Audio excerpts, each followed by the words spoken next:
Selamat pagi. Perkenalkan nama Bapak Atlantis Giryadi. Di sini Bapak akan menggantikan sementara di pembelajaran PPKN dari Bu Heti. Jadi selama 2 minggu ya, 2 minggu ke depan nanti dengan Bapak. Nah, ini kan yang pertemuan ke-1 Bapak akan menjelaskan materi. Nah, untuk pertemuan yang kedua, Bapak mengadakan ulangan cukup 2 soal, tapi esai dan menggunakan Google Form. Jadi kalau tidak ada yang mengikuti atau tidak masuk ke Google Form, tidak ada dapat nilai karena ada batas pengumpulannya. Nah, tetap jaga kesehatan, jangan lupa pakai masker, makan makanan yang bergizi, dan tetap cuci tangan sebelum makan dan setelah berpergian. Nah, untuk materinya akan Bapak share di sini dan sedikit Bapak akan menjelaskan.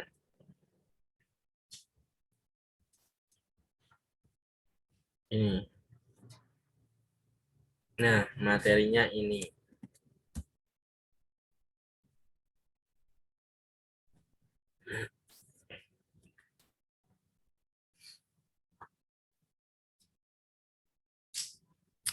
Arti penting dan sikap positif pokok-pokok pikiran dalam pembukaan Undang-Undang Dasar 1945.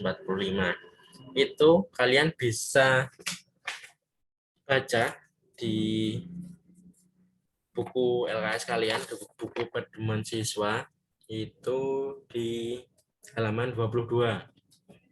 Nah, kita masuk ke materi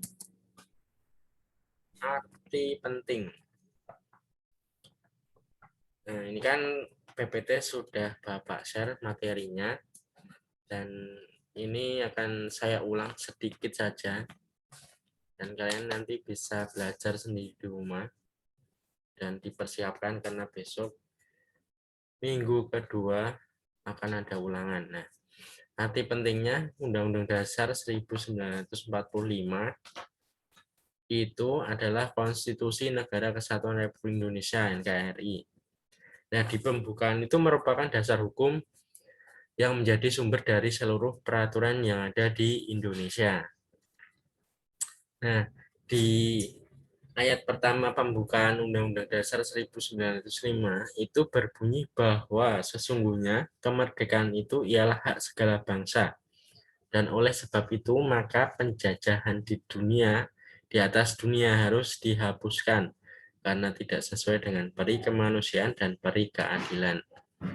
Nah, sekarang kan udah merdeka nih, nggak ada lagi nih penjajahan-penjajahan di negara atau di dunia ini. Kalau ada ya nanti jadi perang dunia ketiga. Nah, untuk yang contoh sikap contoh sikap positif pokok pikiran pembukaan Undang-Undang Dasar 1945 itu ada 4 poinnya, dan setiap poin itu sama.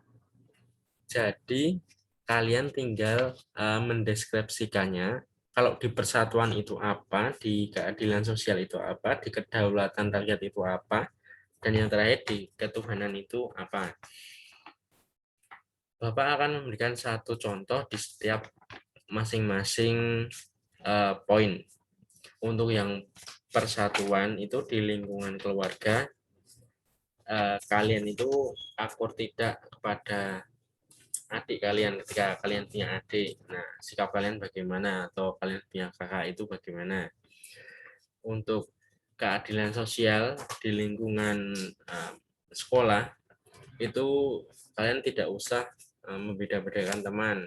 Kalau berteman ya udah berteman aja sama siapapun yang ada di sekolahan. Jangan bully membuli ya. Itu nanti kalian dapat hukum. Dan untuk kedaulatan rakyat itu di lingkungan masyarakat, ketika kalian sudah memasuki titik kedewasaan atau kalian sudah mengikuti Karang Taruna, nah bagaimana sikap kalian terhadap Karang Taruna tersebut, apakah kalian itu ikut berpartisipasi ketika dapat undangan, apa kalian itu datang atau tidak, sikap kalian itu bagaimana. Kalau tidak datang ya paling kalian nanti dikucilkan. Nah, untuk yang ketuhanan,